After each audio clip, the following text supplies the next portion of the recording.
Hello everyone, I am Praveen Vijayvargiya and I welcome all of you in this physics class by Praveen sir। और जो हम fundamental questions कर रहे थे vector के ऊपर उसी में ही मैं 3 क्वेश्चंस ऑलरेडी डिस्कस कर चुका हूँ। ऑलराइट, तो आई होप कि आपने उनको ट्राई किया होगा। ठीक है, तो आइए देखते हैं हम नेक्स्ट क्वेश्चन को। तो नेक्स्ट क्वेश्चन ये रहा आपके सामने। यस, तो दिस इज द क्वेश्चन। तो आपको यहाँ पर दिए हुए हैं 3 वेक्टर्स हैं, P vector, Q vector and R vector. Alright, तो ये आपको कुछ वेक्टर्स दिए हुए हैं इस क्वेश्चन में। ठीक है, अभी बोल रहे हैं कि angle between P vector and Q vector 60 degree. ठीक है, तो सपोज दैट कि ये आपका पी वेक्टर है और ये आपका क्यू वेक्टर है और इन दोनों के बीच में एंगल है 60 डिग्री। ठीक है, तो ये दोनों किसी एक प्लेन में होंगे। ऑलराइट, तो उस प्लेन को भी आप चाहे तो नाम दे सकते हैं। Suppose that this is X Z plane. ठीक है, अभी बोल रहा है कि जो आर वेक्टर है ये परपेंडिकुलर है, किस प्लेन की परपेंडिकुलर है? To the plane containing the vector P vector and Q vector. तो सपोज दैट कि ये जो पी वेक्टर और क्यू वेक्टर है वो इस हॉरिजॉन्टल प्लेन में है, लाइक दिस, इस प्लेन में है ये दोनों के दोनों। ठीक है, ये आपका पी वेक्टर है और ये आपका क्यू वेक्टर है और जो आर वेक्टर है वो इस प्लेन के परपेंडिकुलर है, मतलब लाइक दिस। ठीक है, ये आपका आर वेक्टर है।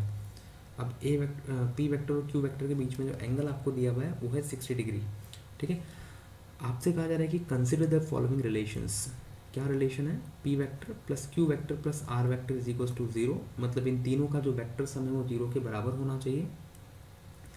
सेकेंड कह रहा है कि P cross Q should be equal to R vector and last option बोल रहा है P cross R is equal to Q vector. तो आपको बताना है इनमें से कौन सा रिलेशन पॉसिबल है, कौन से नहीं है।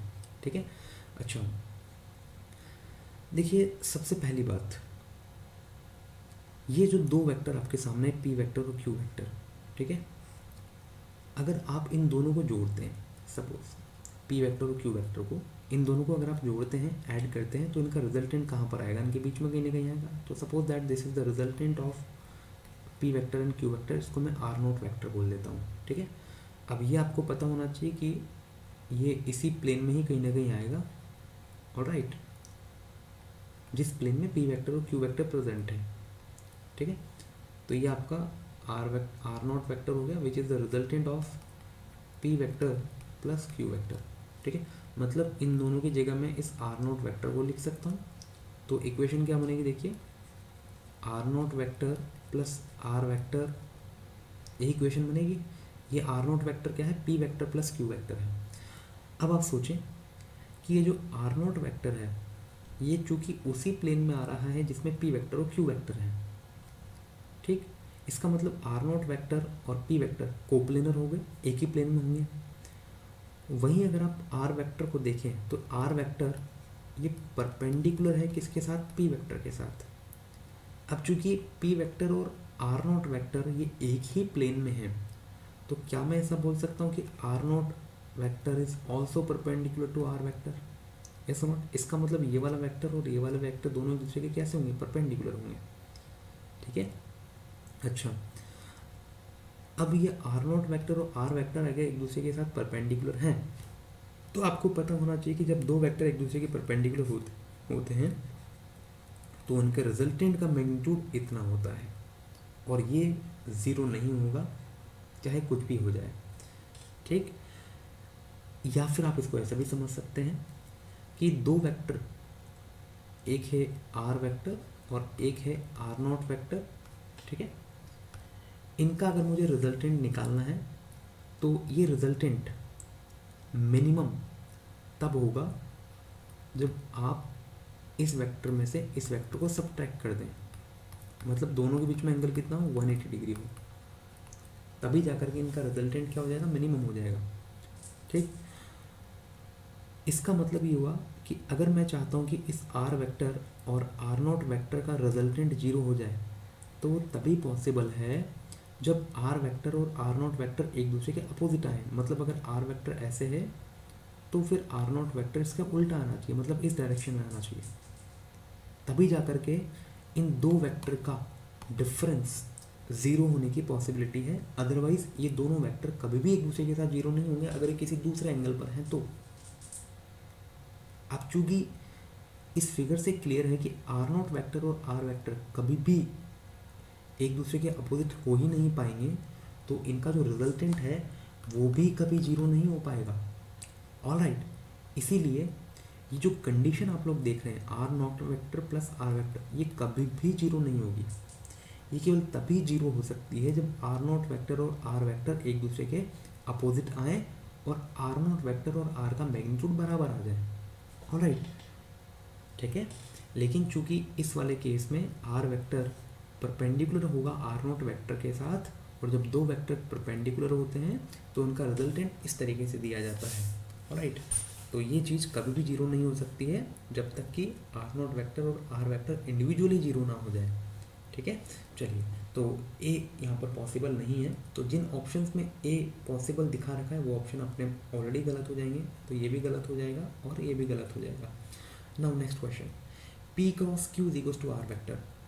अब अगर आप P vector cross Q vector करते हैं तो पी वेक्टर इस तरफ है और क्यू वेक्टर इस तरफ है। ये बोल रहे हैं कि पी क्रॉस क्यू आप करिए, तो अगर आपने क्रॉस प्रोडक्ट पढ़ा हुआ है तो आपको पता होना चाहिए कि पी क्रॉस क्यू की जो डायरेक्शन होगी ये परपेंडिकुलर आएंगी पी वेक्टर के साथ में, और ये परपेंडिकुलर आएगा क्यू वेक्टर के साथ में। तो पी क्रॉस क्यू की डायरेक्शन जो होगी या तो इधर आएगी, ठीक है, या फिर इधर आएगी। ये किसकी डायरेक्शन के बारे में बात करें, पी क्रॉस क्यू के बारे में। तो अगर P cross Q R vector के बराबर है तो किसी भी वेक्टर को अगर हमको बराबर करना है तो वहाँ पर डायरेक्शन और मैग्नीट्यूड दोनों का बराबर होना जरूरी है, यस और नॉट। अब पी क्रॉस क्यू की डायरेक्शन हो सकता है कि इसके या तो इस डायरेक्शन में आ जाए या फिर इस डायरेक्शन में आ जाए, जो कि आर वेक्टर के अलॉन्ग भी हो सकती है, यस और नॉट। तो हमसे यहाँ पर केवल पॉसिबल चीज़ें पूछ रहा है कि क्या ये पॉसिबल है। तो पी क्रॉस क्यू क्या आर वेक्टर की डायरेक्शन में आ सकता है, हाँ, डायरेक्शन का केस तो सेटिस्फाई हो गया। अब बात कर लेते हैं मैग्नीट्यूड के बारे में। तो क्या पी क्रॉस क्यू का जो मैग्नीट्यूड आएगा क्या वो आर वेक्टर के मैग्नीट्यूड के बराबर हो सकता है, तो हाँ, ये भी हो सकता है।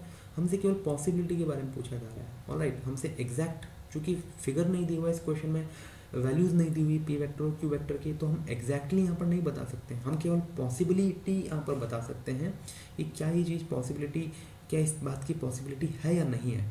तो अगर पी वेक्टर और क्यू वेक्टर का मैग्नीट्यूड इस तरीके से हो जाए कि वो आर वेक्टर के मैग्नीट्यूड के बराबर हो जाए तो आपको बी ऑप्शन मिल सकता है, इसलिए बी ऑप्शन एक करेक्ट आंसर है। ठीक है, अब बात कर लेते हैं सी के बारे में।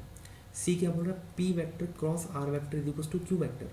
मतलब पी वेक्टर और इस आर वेक्टर का जब आप क्रॉस प्रोडक्ट करें तो क्या आपको क्यू वेक्टर मिलेगा, बिल्कुल नहीं मिलेगा। क्यों नहीं मिलेगा, क्योंकि P vector cross R vector must be perpendicular to P vector as well as R vector. लेकिन क्वेश्चन में हमको दिया हुआ है कि पी वेक्टर और क्यू वेक्टर के बीच में जो एंगल है वो 60 डिग्री है। इसका मतलब P vector cross Q vector अगर P vector cross R vector अगर क्यू वेक्टर होता तो क्यू वेक्टर और पी वेक्टर के बीच में एंगल 90 डिग्री होना चाहिए। लेकिन इस क्वेश्चन में हमको दिया हुआ है कि एंगल कितना है, 60 डिग्री है, इसलिए पी वेक्टर क्यू वेक्टर के साथ परपेंडिकुलर नहीं हो सकता, इसलिए C option is not correct answer. तो ये भी करेक्ट नहीं हो सकता है, ये भी नहीं हो सकता है, तो केवल बी ही ऐसा केस है जो कि पॉसिबल है, and that is why the correct answer to this problem is fourth option.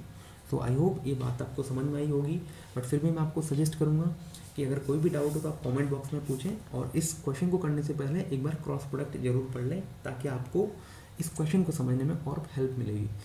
Alright, तो थैंक यू वेरी मच, और अगर आपको ये वीडियो पसंद आया then please do like this video and subscribe to my channel and share with your friends also. Thank you very much, see you in the next video very soon. Thank you.